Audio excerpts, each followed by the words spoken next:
Welcome, everyone. We're so glad you're here. We're just going to give it another maybe 30 seconds to let other folks who are in the waiting room join us.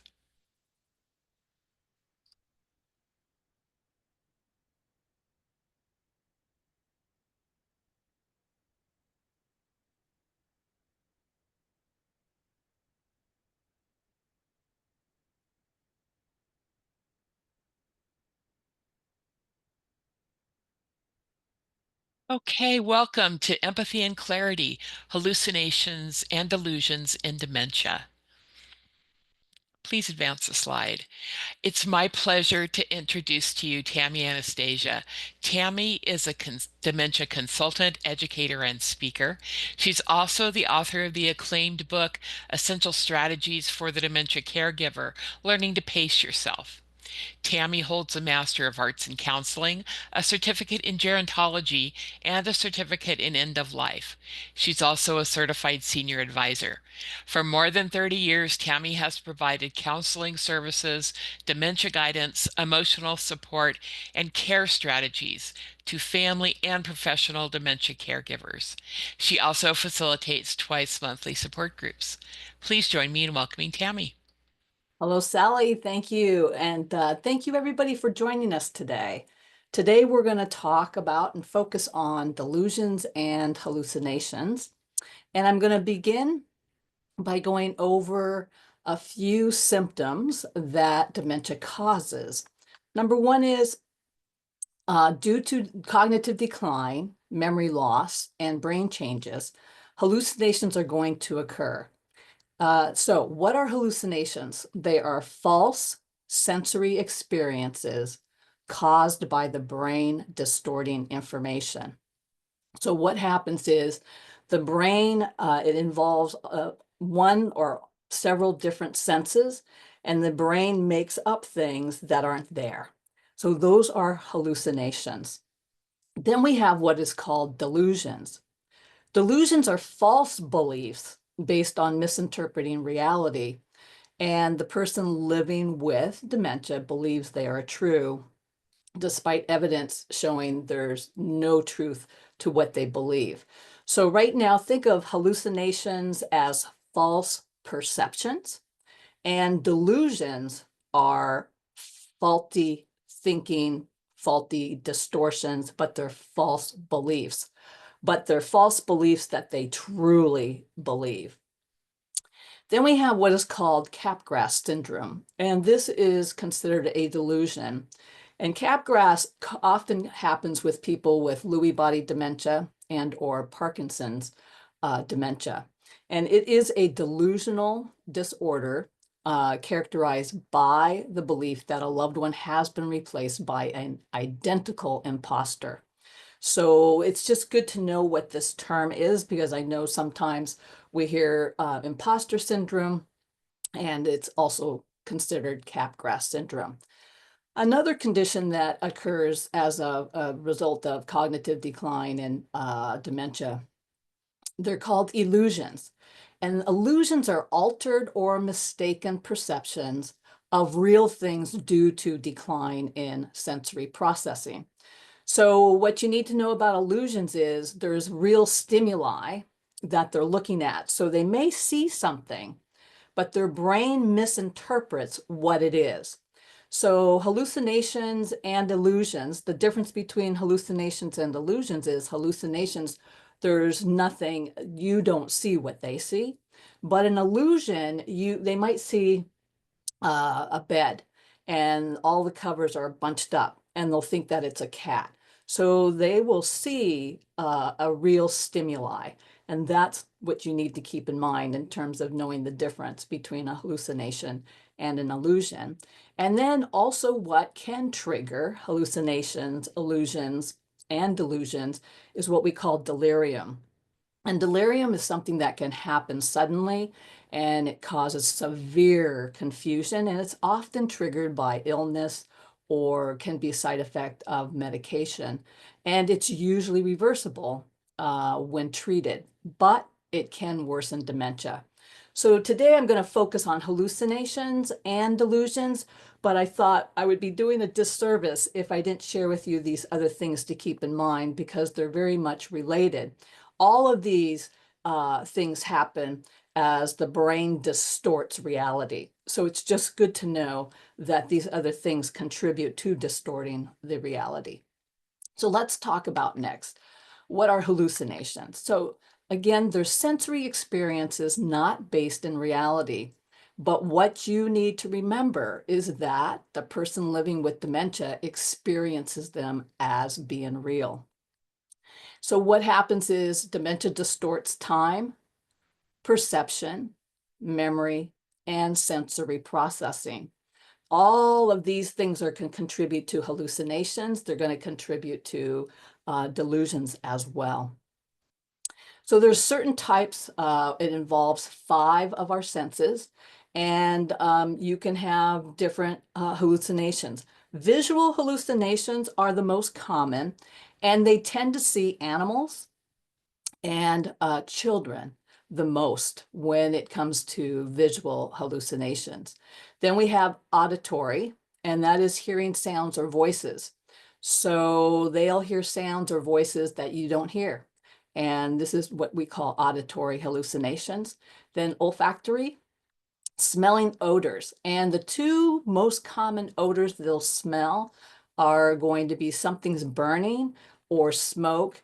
And actually, there's 3: burning, smoke, and or gas. They might think there's a gas leak, but there is nothing to prove that there is a gas leak at all. So this would be olfactory hallucination.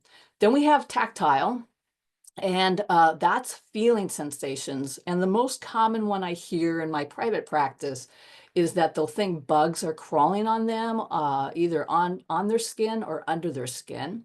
And then we have gustatory, which is tasting flavors. So as dementia progresses, their taste buds are going to change. And the flavors are mostly metallic or metal. And this is often where taking medication, or all of a sudden they think food tastes kind of funny. Again, there's no real reality that supports what their brain is making up. And know that this is the brain making up things because of, again, damage being done to dementia.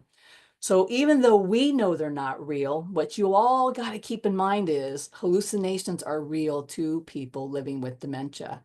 So if we try to dismiss it or tell them it's not happening, we could increase the distress because sometimes these hallucinations can be very distressing. Now, that being said, there are often times where hallucinations are not distressing. So they may be really happy to see these things. They don't bother them. So, for example, I had a client come and has Lewy body dementia, came with her husband. And right in the middle of our session, she asked me how old my baby was sitting in my lap. There was no baby sitting in my lap. So I kind of, asked her about babies, and you really enjoy babies. She said yes, had a beautiful smile on her face. So this was a hallucination that was not distressing, not upsetting to her at all. As a matter of fact, it was a good way for me to align with her, and we could share and talk about babies, what she loved most about babies. So here again, it was a hallucination that was not upsetting at all. So always keep that in mind. If it's not distressing, not always do we need to respond to it in a way, because we don't want to upset them. If they're comfortable with it, if they're okay with it, we can let it be. So hallucinations and dementia. Some common causes are medical factors. Again, their brain changes due to dementia. Side effects of medication. I always tell people when you are getting a new prescription, reducing a prescription, especially new, we want to keep track of the side effects because medications can cause hallucinations, and then of course delirium. And again, now delirium is a serious medical situation which needs attention right away, because again, if we can treat it, then most likely the hallucinations will go away. However, they can worsen the dementia. Other psychological factors, loneliness, isolation, And I really see in my private practice a lot, the more bored, B-O-R-E-D, the brain has to do something. It's got to preoccupy itself some way, somehow. And I think that it increases hallucinations, past trauma, anxiety and fear are psychological factors, as well as stress and overstimulation and depression and unmet needs. So there are many, many things that could be going on that can contribute to why hallucinations occur. And then we have health related issues, very common infections. That's a big one. And then being sleep deprived. Think about ourselves. When we're sleep deprived, that brain can do a lot of things when it's running on empty. And then also vision and hearing problems, hearing loss, and vision problems with their vision can contribute immensely to hallucinations.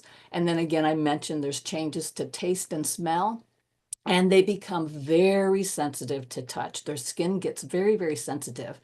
Actually, that's one of the reasons why sometimes they don't want to shower, because the water on pounding on the skin feels like pebbles coming out of the shower head. So anyway, hallucinations. The most common triggers that, again, I hear in my private practice are shadows. Shadows get misinterpreted, mistaken for many, many different things. Background noise, TV or radio. Mirrors are another one. They could look in a mirror, they don't see anyone, we don't see anyone, but they see somebody in the mirror and it's not going to be themselves. And then also dim lighting. Dim lighting, believe it or not, contributes a lot, not only to hallucinations, but it can contribute a lot to delusions and also illusions. Dim lighting makes it hard for them to determine what's what. Dim lighting, the brain doesn't know what to do, so all of a sudden the brain starts making up something that's not there. Furniture can also contribute to hallucinations. Trees or bushes. I have a client and her husband, there's these big, huge trees, and they're where they live. There's a lot of wind, and he sees the trees going back and forth, and so he thinks there are kids playing in the tree, and they're having like these sword fights. And I said, "Well, is he distressed by them?" And she said, "No, he's fascinated by them." So the trees for him, the illusion is that there's these children in the trees and they're having these sword fights, but they're play swords. They're not real swords. Dark and quiet spaces, patterns in carpet, wallpaper, towels, also dishes. Believe it or not, they can trigger hallucinations. And then also clutter and glare or reflections. A lot of glare for people living with dementia can be very difficult, and their brain can all of a sudden perceive things that aren't there. So it's good to know what some of these triggers might be, because in some cases we might be able to do things about these triggers. For example, we can remove mirrors and or put something over a mirror.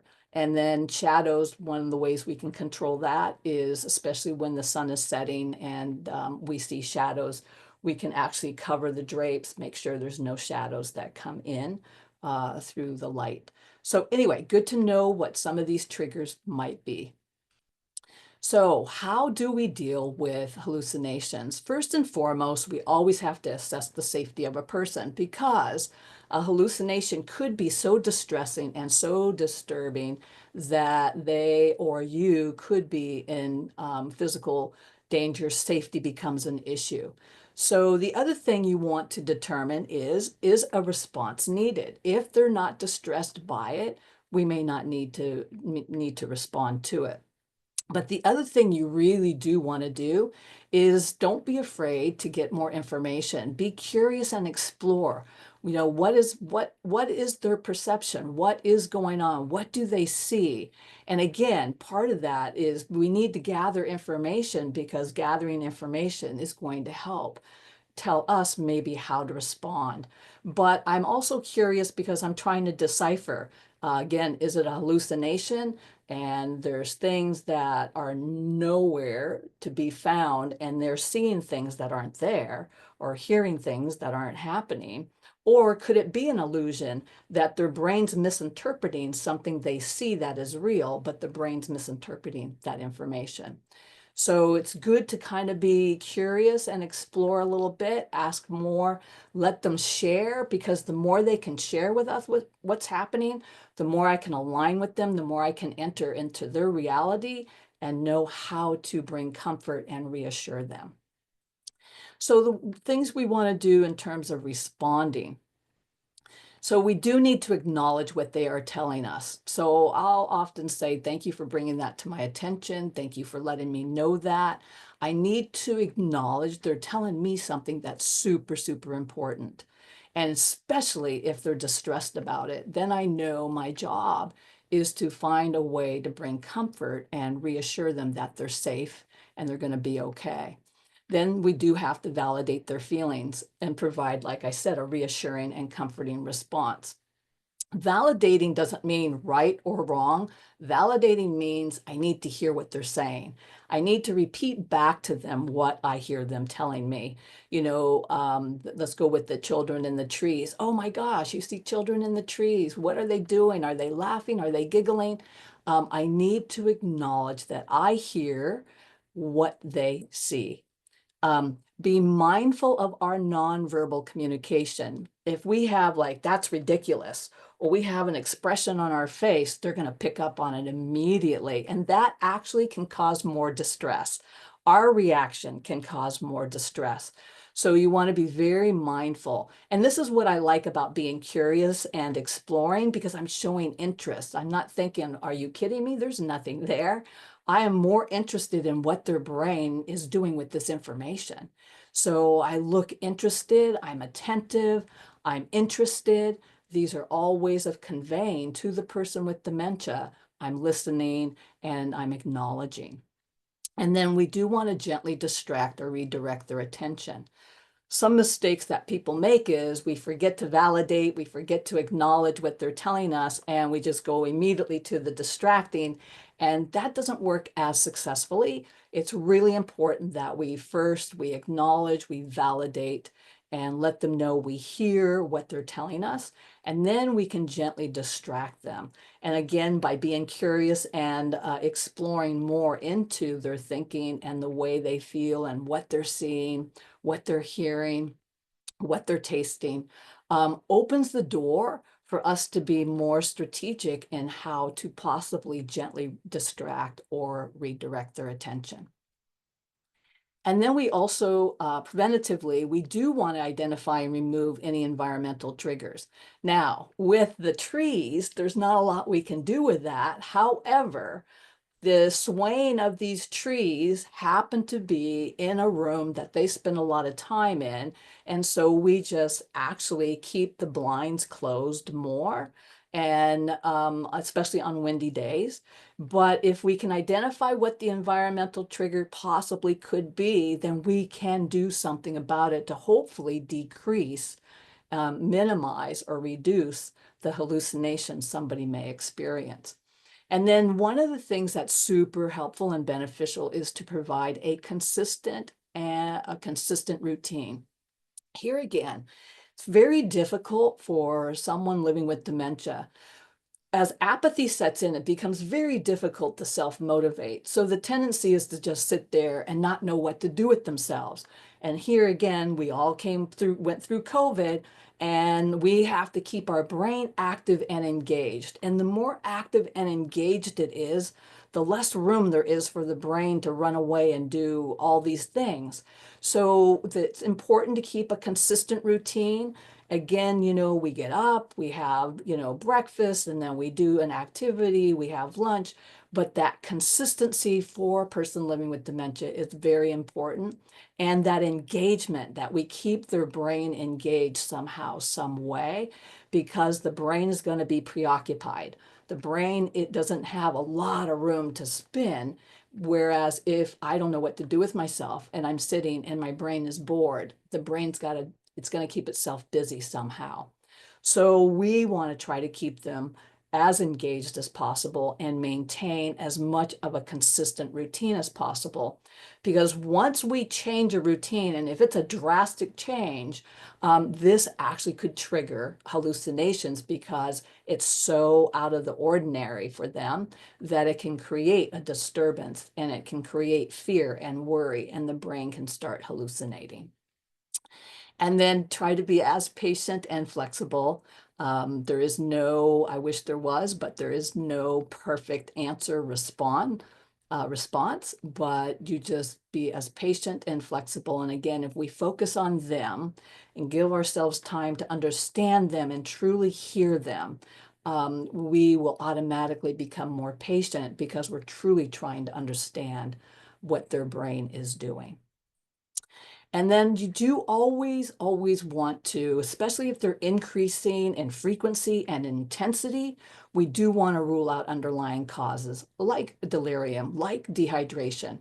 We want to rule out a urinary tract infection. We want to rule out that maybe they're malnourished, that there's other things going on medically, that if we treat those other things medically, again, the hallucinations may not be as frequent. So if they're increasing again in intensity, if they're increasing in frequency, we do want to seek medical advice because we want to rule out that anything medically could be contributing. So next we're going to talk about delusions. So again, delusions are false beliefs that someone has even when there is no evidence to support that they are true. The causes for delusions is that the brain struggles with memory, processing information, and recognizing familiar people, places, or things. When things don't make sense, when their brain can't make sense of things, then the way the brain tries to fill in the gaps is that it causes misinterpretations or false beliefs. Even though we know they're not true, the person living with dementia truly feels that what their brain is telling them is true. So here again, this is a way the brain tries to compensate or fill in the gaps of things that may not make sense. Okay, so perfect one is the person doesn't remember that they moved their purse, they hid it somewhere, they can't find it, they don't remember it. So guess what? They're going to assume somebody must be stealing it. That's a delusion. So different types of delusions are paranoia. Most common. The most common delusion is paranoia. Again, someone is stealing or trying to hurt them. Then we have the imposter, believing that a loved one has been replaced by an identical looking imposter. So this is the Capgras syndrome. So just the other day, I had this in my office, and the wife brought her husband in, Lewy body dementia. And he's very distressed by thinking that there's two. Well, for the sake of confidentiality, we'll call her Mary. So there's Mary 1 and there's Mary 2. So I asked him a lot about Mary 2. Does he like Mary 2? Is Mary 2 somebody he doesn't like? Anyway, the long and short about the whole thing was what bothers him the most is when Mary 1, who is his wife, when he asks questions, Mary 1 says, I don't know. That bothers him the most. So we spent a lot of time talking about Mary 2. When Mary 2 comes to visit, do you want her to leave? Why is Mary 2 there?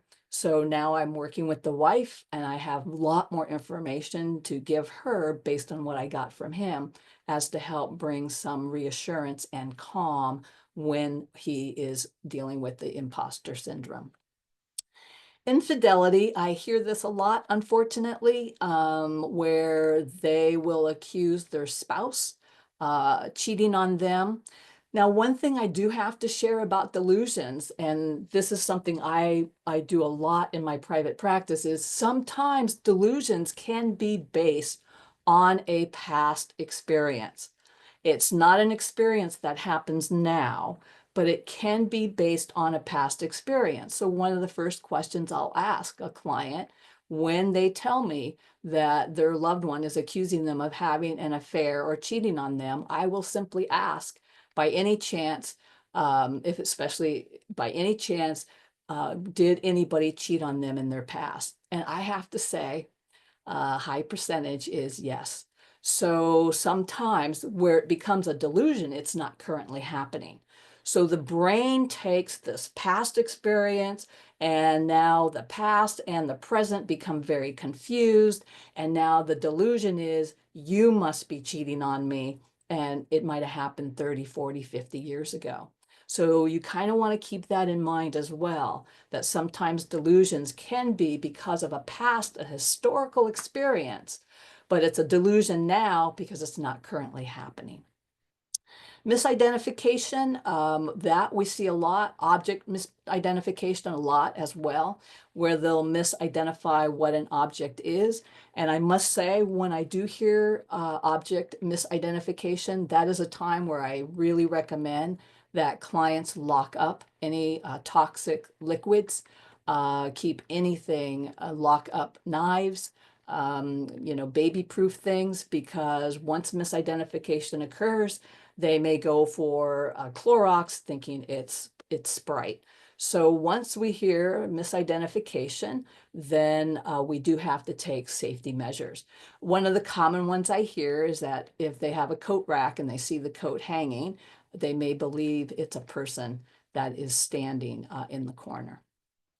Time shifting. So here again, what happens is that their brain again gets the past confused with the present, and so we'll hear want to go home. They don't think the home they live in right now is their home, and they're often referencing a home way back in their past, but they firmly believe that the house they live in is not the house that they belong in. Wanting to visit someone who's deceased, here again, this will be a delusion that they believe that that person is still alive and that they want to go and see them. And then also they'll often think they're much younger than they are. So this is a type of delusion. And again, it's a false belief that they firmly believe is true. And then persecution, feeling trapped and being held against their will. I often will hear this when they get moved to an assisted living or memory care community. You just threw me in jail. I'm a prisoner here. I'll also hear that when they take them to day programs, and it's horrible to be on the receiving end. But here again, they firmly believe it's true. So the key is, how do we respond and deal with these? So delusions, I do want to point out again, there is a difference between delusions and hallucinations. Remember, delusions are false beliefs that they believe are true, and their behaviors and emotions are influenced by these false beliefs. Hallucinations are sensory experiences that are not real. They involve seeing, hearing, smelling, tasting, and feeling things that are not there. Really important to know that distinction. And the impact on the person with dementia can be very fluctuating.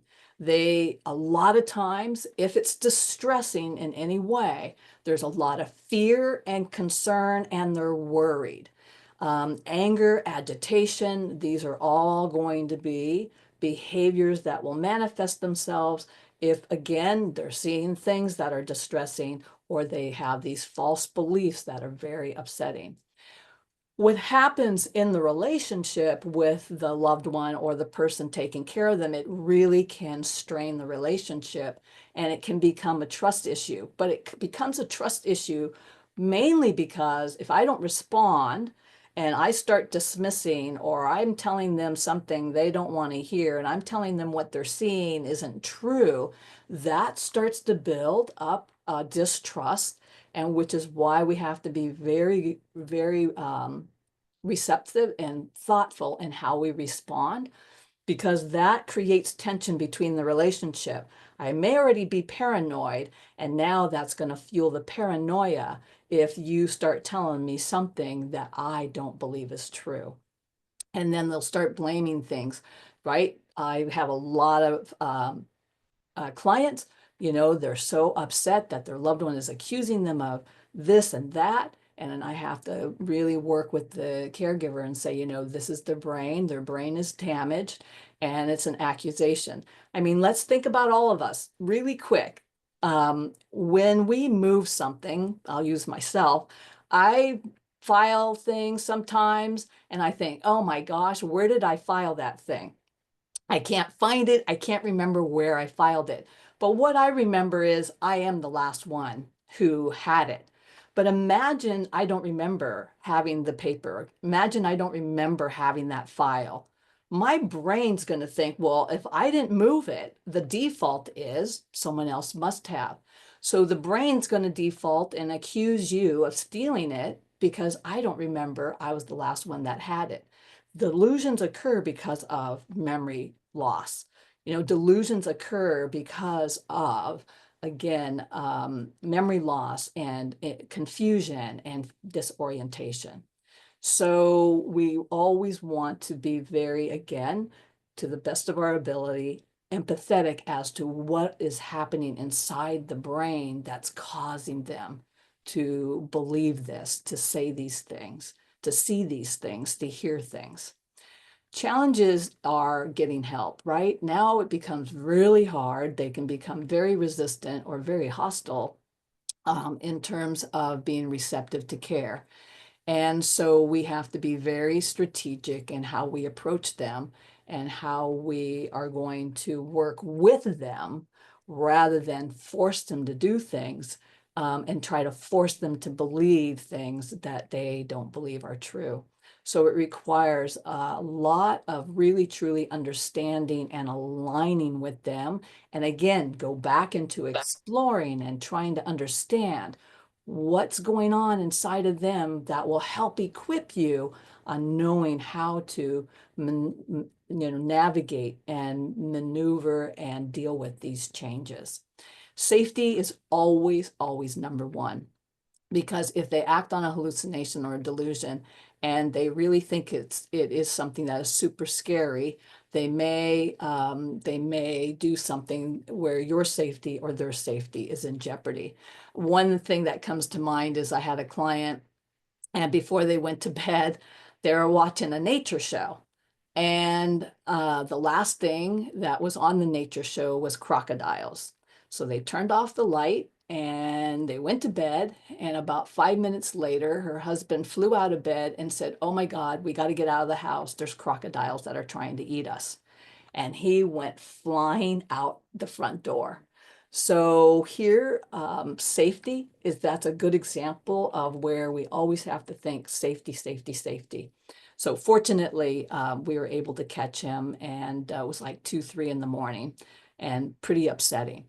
So keep in mind safety first always. So let's talk about, and then key point, people with dementia believe what their brain tells them. So what are some strategies, ways for managing these delusions? First, again, assess their safety. We do want to rule out any underlying causes. And of course, when things start to increase in frequency and intensity, if it's something where their safety, your safety, again, is in jeopardy, we do want to see and probably see if there's anything medically going on, and or here we may need to prescribe some medication to try to reduce the frequency and intensity. That's not my first choice. I always rule out environment first, and then also try any strategy we can to see if we can interact with it in a way that brings some calm and reassurance, but sometimes medication is needed. So we want to listen with empathy. Again, I love the idea of just listening to them, have them share with us what it is we need to know. Clients will often say to me, "Well, what should I say? What do I do?" And I said, "Well, let's get our information from them. These are the things we need to know." They'll tell us what we need to know. We may not like what we hear, but they will often tell us what we need to know, and that information is priceless. That's the information that we can use to help align with them and bring them a sense of again, comfort and reassurance and make them feel safe, make them feel not alone and connecting with them. And also try to stay calm and speak with a soft and gentle voice. Much easier said than done when they tell you something that just floors you or that can be so upsetting.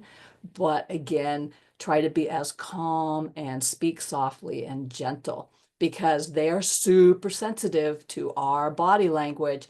And so if I act surprised or I act angry or upset, again, I can fuel the problem and then provide comforting and reassuring responses. And then sometimes we've really gotta be careful with this, but sometimes physical reassurance can be unbelievably comforting, but we've got to make sure that it's okay with that person because someone who has had or been abused physically in the past, physical touch may not be a safe thing to do. For other people, that physical reassurance, that holding hand, that hugging them, giving them a kiss on the forehead, all those things can be very calming and reassuring. So we always have to know about the person that we are interacting with. No two people are exactly alike. So we're going to need to know as much information about that person for us to know how to bring comfort and to make them feel safe and secure. And then preventative measures, again, create a structured routine. I can't stress enough that how important that is, that consistency, that familiarity. We have body memory. My body's used to, we do this, we do this, we do this, and it provides really a sense of security and predictability. And that, it may not sound like a big deal, but it truly is for the person living with dementia. And I always tell people, always have spares or replacements for the most misplaced items. And the most misplaced items are glasses. Always have spare glasses available so you can put one out until you can find where the other one went. Wallets and purses and jewelry, and then remote controls. Those are the most common misplaced items. So if you can have spares available, so when something does go missing, then we can replace it pretty quickly. And reduce mirrors and reflections. At some point, as dementia progresses, mirrors and reflections can become very, very disturbing and very upsetting. So I can look in the mirror, not know that it's me, and now all of a sudden I think there's a stranger. And where it becomes a delusion is that now I think there's a stranger in the house and they are going to hurt us or they're trying to rob us. So believe it or not, mirrors and reflections can be very much disturbing for the person living with dementia. And then we do want to minimize distractions and overstimulation. Here again, overstimulation or too much clutter and things, a lot of things around. My brain can't handle all of this information. And so it starts to make mistakes in what I'm processing. And so all of a sudden, my brain's going to start misinterpreting things to make sense of what's going on in their environment. So these are some strategies on ways of dealing with and managing delusions. So there are some pitfalls to avoid, and these pitfalls go towards everything. It's the pitfalls to avoid whether we're dealing with hallucinations, whether we're dealing with delusions, illusions, crabgrass. These are some pitfalls to avoid. Number one, really try to avoid arguing or trying to convince them they're wrong. When we have a firmly held belief, whether it's wrong or right, that and arguing with me is going to create this distrust between you and I. So there are ways that I can normalize, there are ways I can validate without saying right or wrong. And that's simply paraphrasing what I hear you telling me. Dismissing or ignoring their feelings. You shouldn't feel that way. Oh, that's ridiculous. Those things can be very distressing and very upsetting for people living with dementia. You also want to really be cautious about forcing reality on them. especially if it causes distress.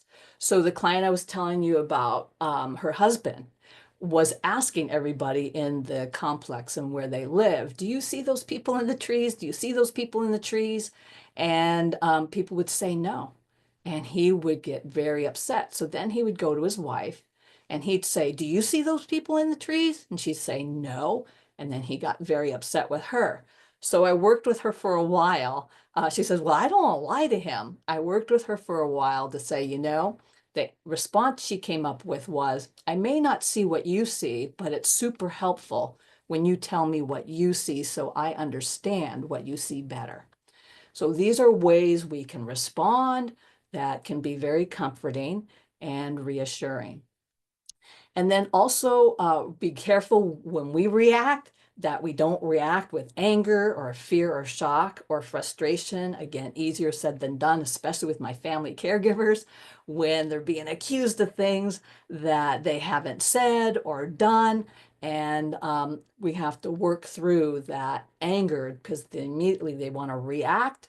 And it's taking that pause, that step back, let me understand what their brain is doing, what it's saying, what it's seeing, what it's hearing, and more I can understand why, then the better I'll be able to interact with it. And then leaving them alone when they're distressed, when they're really, really upset or they're very, very angry.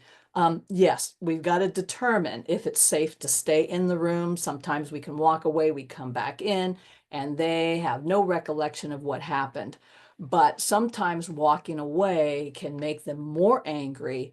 And so, again, know your loved one, know your client and be very in tune with is this a safe thing to do or not? And then using complex explanations. So one thing that happens with dementia is we get caught up in trying to rationalize and justify this. So matter of fact, the more we explain, the more we're opening the door for their brain to misinterpret what we're saying, and they can run away with it. So we really want to avoid using any complex, long explanations for anything. Shorter is better, simple, short and simple. The less you say, the less opportunity there is for them to read into things, and then their brain spins it, and then it becomes this delusion and this fact, and you think to yourself, oh my gosh, how did that come about? So short and simple, much, much, much better. And then disregarding their need for comfort. I have to say with probably almost everybody, the main thing they need is this comfort, this reassurance. I'm going to be okay. You're not going to leave me. I'm not going to be left alone. I'm not going to be hurt. I am safe. Super, super important that we make sure that they're protected, that they're cared for, they're loved, they're safe, they're secure. Really important when their brain is telling them things that are very disturbing and upsetting. And then again, medication isn't my first choice. If we can somehow bring comfort and make them feel safe and secure, medications are absolutely needed at certain times, especially like I said earlier, if the behaviors are increasing in frequency and intensity. But I really want to look at it, what environmental stimuli might we have some control over that might help reduce or minimize the hallucinations and or any delusions. And then again, one of the mistakes we make is we don't spend enough time looking at what underlying causes could be. So always explore, again, is there any medical explanation as to what could be possibly going on, and rule that out? Because if it is a side effect of medication, wow, isn't that great? Sometimes I hope that's what it is, because that is a simple solution. Okay, so in summary, I want to go over some key points to keep in mind. Number one, remember, I think of them as the 4 M's. Dementia causes the brain to misinterpret, misperceive, misidentify, and misunderstand reality. No one with dementia is doing anything to be manipulative. No one with dementia is doing anything just to make it up. This is truly done because of damage being done to the brain. So their brain is going to distort reality. And these are the different ways that reality gets distorted. They misinterpret information, they misperceive information, they lose the ability to identify what things are realistically, and they misunderstand their reality. These are all ways the brain distorts reality. People living with dementia don't have control over how their brain receives and processes information. The brain's going to do what it's going to do. All of this depends also on what brain regions are being damaged, how much damage is being, and also sometimes the type. Like I said, with Lewy body dementia, we see a lot more of the imposter syndrome, and a lot of hallucinations and delusions occur with Lewy body dementia. And they also occur in the later stages of Alzheimer's dementia as well, vascular dementia. So these are things to keep in mind. Keep in mind that people living with dementia believe what their brain tells them. I know I've said that a million times throughout this presentation, but I can't stress it enough, because you think of yourselves, all of us have firm, very, very, very, very firm beliefs, very firm beliefs. And when people start challenging our beliefs, it doesn't feel good. And when people start challenging our beliefs and start, saying things, well, that's ridiculous or that's not true, that doesn't make us feel good either. We would really like people to truly maybe just listen and really just listen and support. You can support non-verbally, say nothing, but try not to argue, try not to convince them and box them in a corner, because they will get defensive and they're going to defend their thinking. And how we respond has a huge impact on their experience and their well-being. People can say things that are incredibly distressing, but just by me being calm, I think about customer service. You've got people on the other end who are angry as all get go. And then you get somebody who's in customer service and they're very calming and very reassuring. Just their voice and their way of interacting with us can bring us down a couple levels, can make us feel really good. Well, it's exceptionally powerful for people living with dementia. And then we do need to take our cues from people living with dementia. Many times clients will say to me, well, what do you think I should say? What should I do? I really want to tell them the truth. I can't tell them. I don't want to lie to them. I hear it all. And basically, sometimes they're just going to tell them the truth. And they'll say, well, Tami, I told them the truth and they weren't upset. Okay, we got away with it that time. That's okay. Our cues have to come from them. If what I'm saying, if what I'm doing is causing more distress, I have to change what I say and what I do.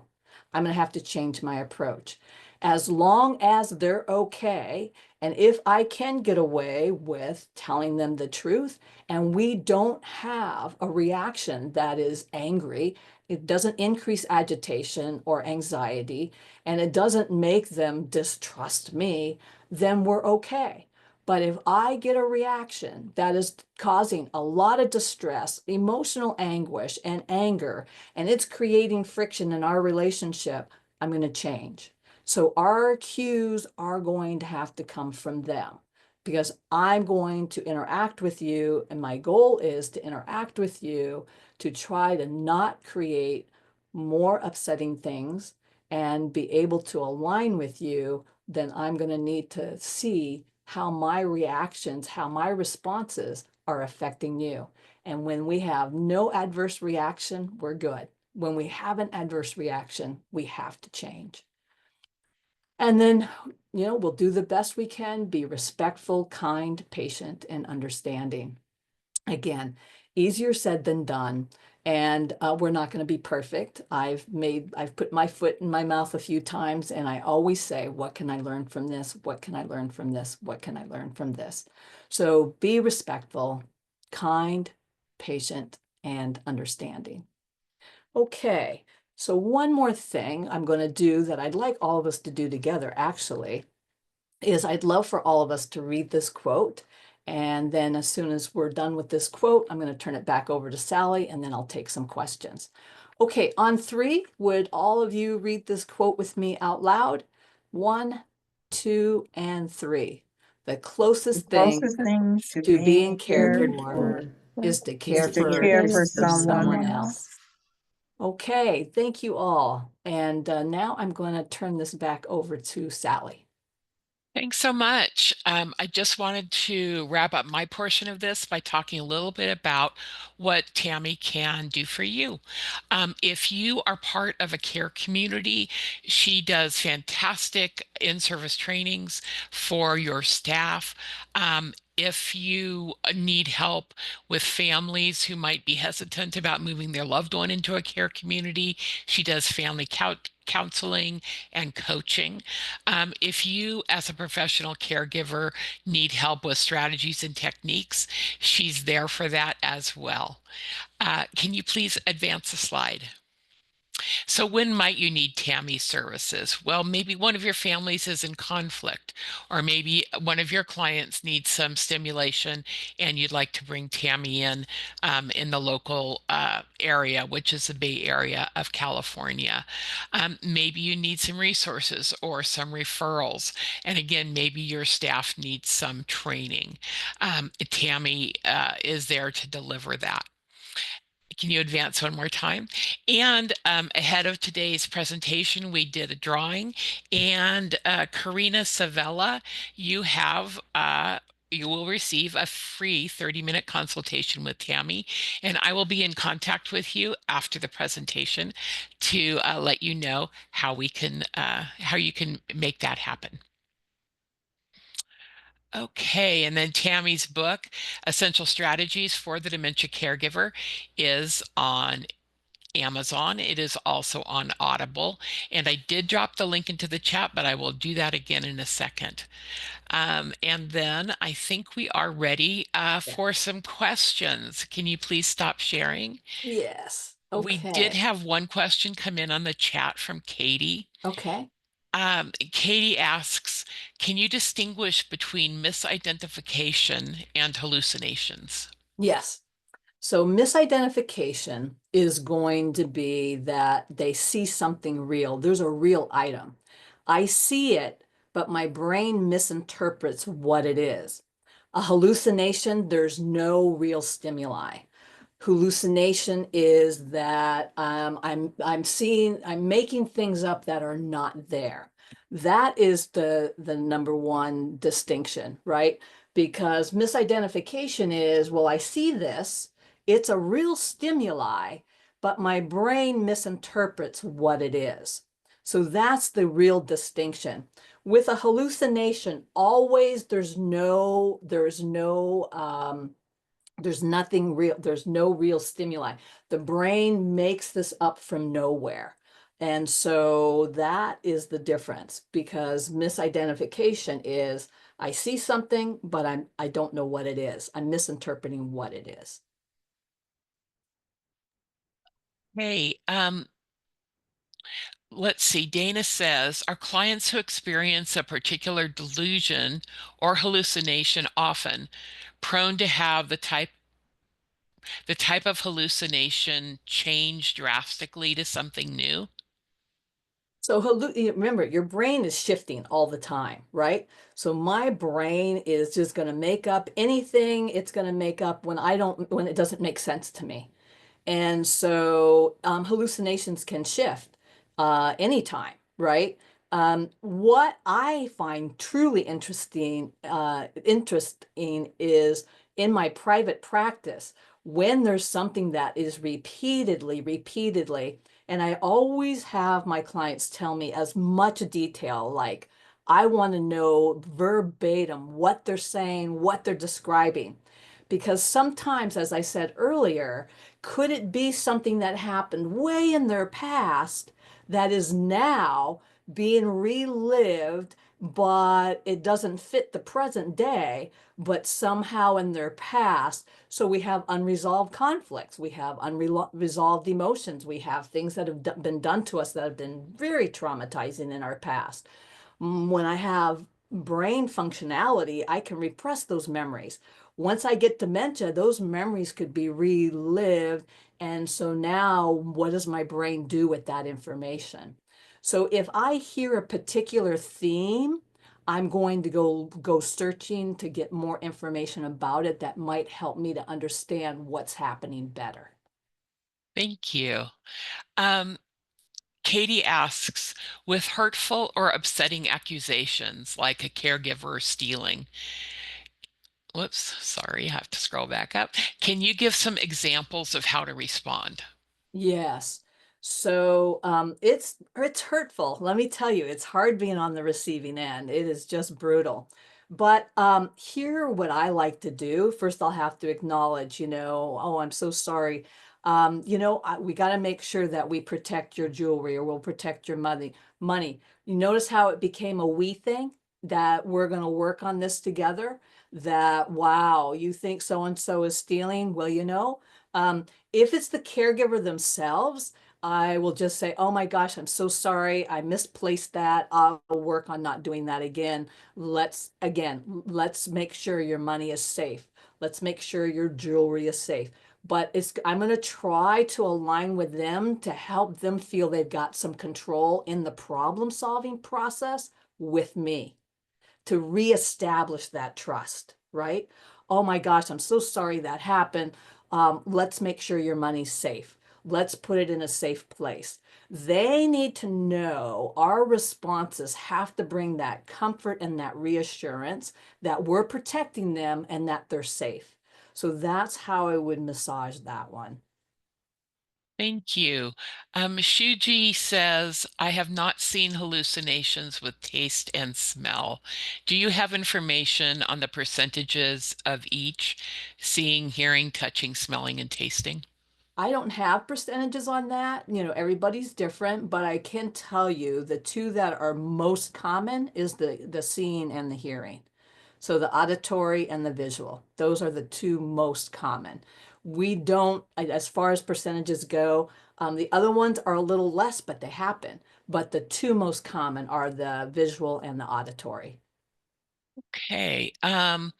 Let's see. We have Jerry who says his wife, who's 78 with moderate plus dementia, is in denial and won't go to a neurologist anymore, recently exhibiting hallucinations, delusions, and capgras. Do you have suggestions? Yeah, first of all, I need to say they're not in denial. So when we get a diagnosis of dementia, it's no longer a denial. There's a term called anosognosia. It's a medical term that when the brain is damaged in the frontal temporal part of the brain, that's where self-awareness is stored.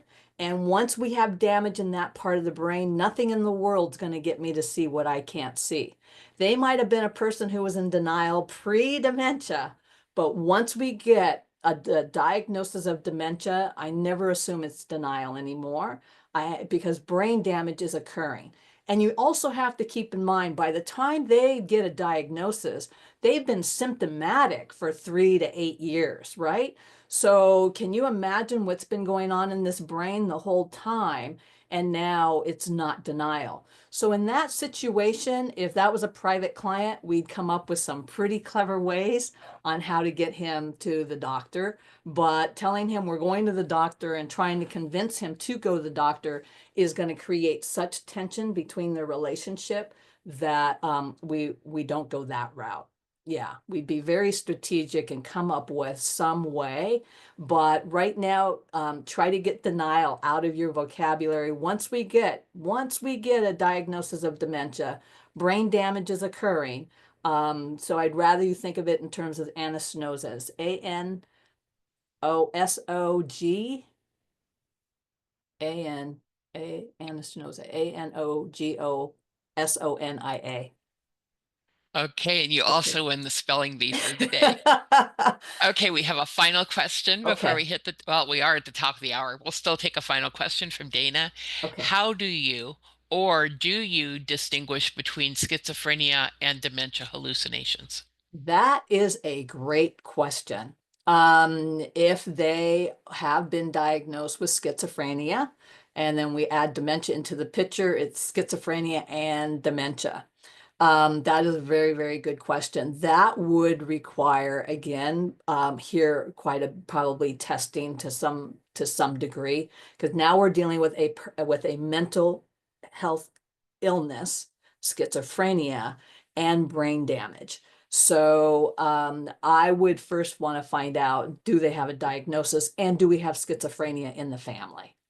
And then, but as far as the hallucination goes, whether I've got dementia or I'm schizophrenic, the hallucination is still going to be the hallucination, right? So I can have schizophrenia and have hallucinations, and I can have dementia and have hallucinations. Hallucinations are hallucinations. The difference is why is it occurring? Is it because I have dementia, or is it because I have because I'm schizophrenic? So that would be where I would go with that. But either way, we've got to deal with it the same way.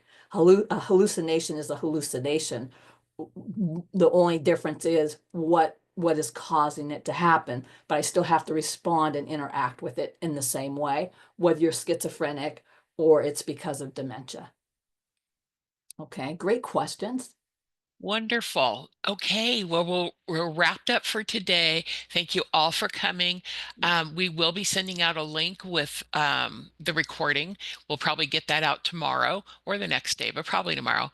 But thank you so much for being here. We so Yes. appreciate it. Yeah, thank you everybody for attending, and thank you all for what you do. You all have a great day, and thank you again.